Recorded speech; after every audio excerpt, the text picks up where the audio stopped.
Selamat pagi, perkenalkan nama saya Rifa Ristiana.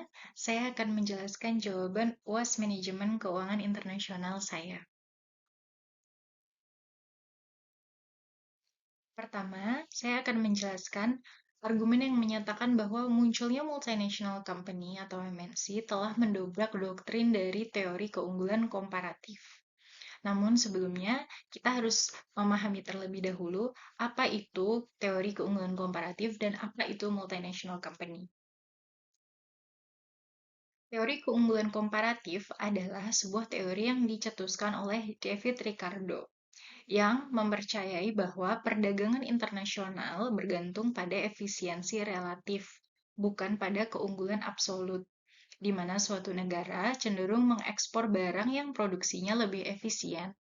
Dengan demikian, melalui spesialisasi, setiap negara dapat dan akan memperoleh manfaat dari praktik perdagangan internasional. Menurut teori ini, suatu negara dapat meningkatkan kesejahteraannya melalui spesialisasi produk, melalui penggunaan sumber daya yang lebih efisien pada ekonominya. Teori ini, dalam praktiknya, sering digunakan untuk menjustifikasi praktik dan kebijakan perdagangan bebas internasional yang eksploitatif atau free trade.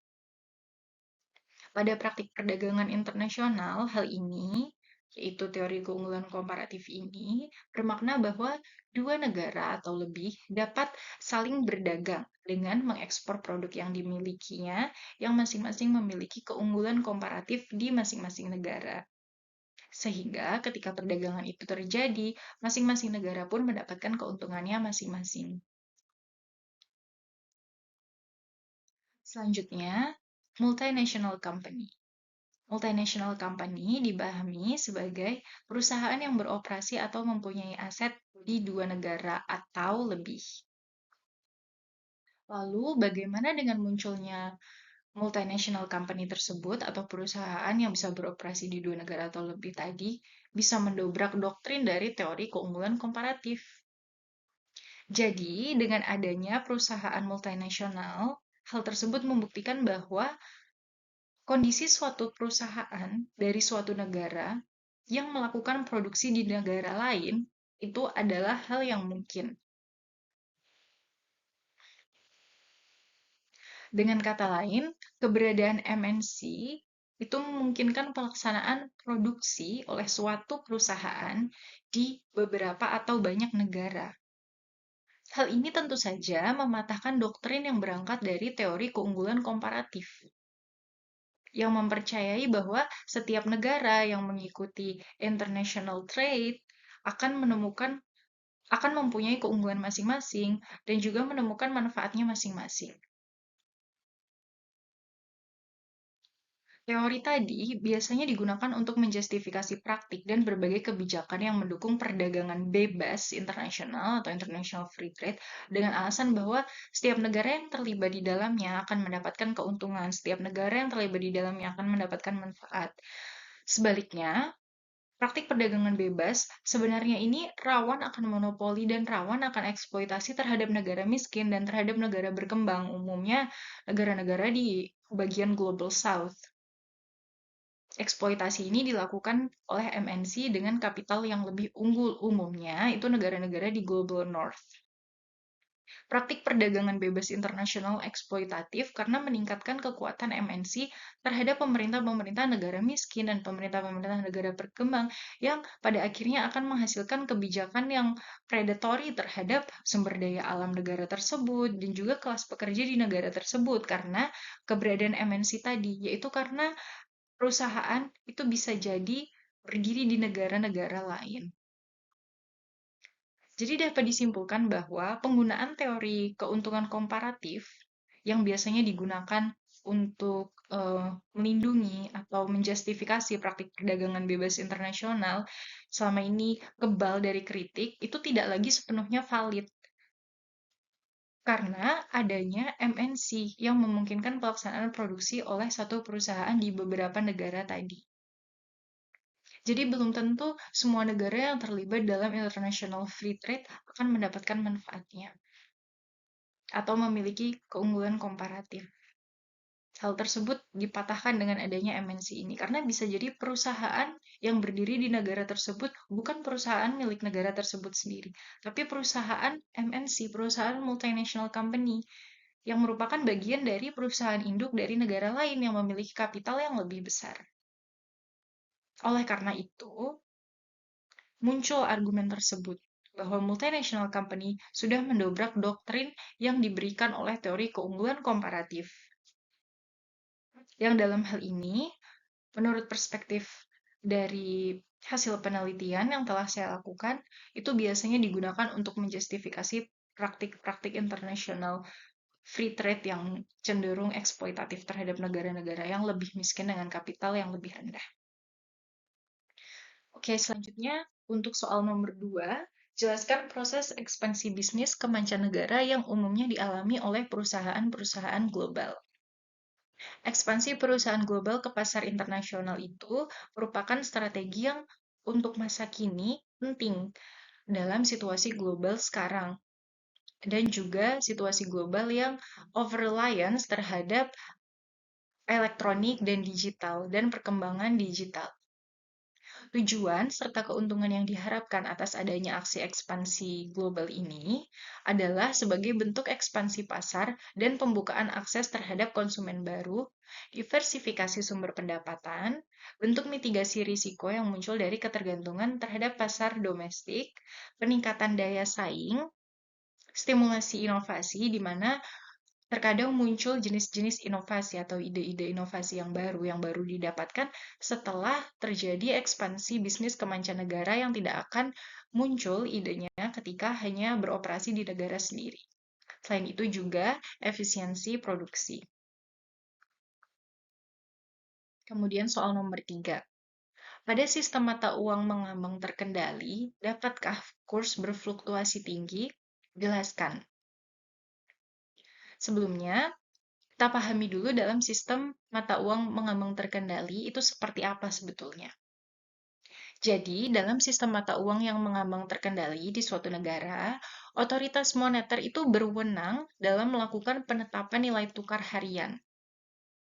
Mereka juga berwenang untuk menetapkan sejauh mana intervensi yang dilakukan. Jadi, mereka masih bisa melakukan intervensi. Sistem ini tidak menentukan untuk mempertahankan satu nilai tukar tertentu, akan tetapi tetap hadir melalui intervensi berdasarkan pertimbangan tertentu.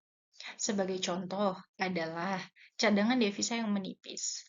Kemudian untuk mendorong ekspor, maka dilakukan intervensi agar nilai mata uang menguat oleh otoritas moneter yang berwenang tersebut. Jadi, tidak sepenuhnya mata uang itu mengambang tidak terkendali, melainkan tetap terkendali dengan intervensi yang dapat dilakukan oleh otoritas moneter berwenang. Jadi, dapat disimpulkan bahwa kurs tidak dapat untuk berfluktuasi terlalu tinggi di luar kendali ketika kita menggunakan sistem mata uang mengambang terkendali. Fluktuasi kurs hanya akan berfluktuasi setinggi atau serendah standar atau batas yang telah ditetapkan otoritas moneter dan dipastikan melalui penekanan pada unsur manajemen. Jikalaupun fluktuasi kurs tinggi, maka otoritas moneter akan secepatnya melakukan intervensi yang dibutuhkan, jadi tidak akan terlalu tinggi. Karena selalu ada intervensi kebijakan dari otoritas moneter selama menggunakan sistem mata uang mengambang terkendali. Selanjutnya, jelaskan alasan-alasan manajer keuangan suatu perusahaan dan investor berkepentingan dengan neraca pembayaran suatu negara. Di sini kita akan jelaskan kenapa manajer keuangan suatu perusahaan dan investor berkepentingan dengan neraca pembayaran dari suatu negara.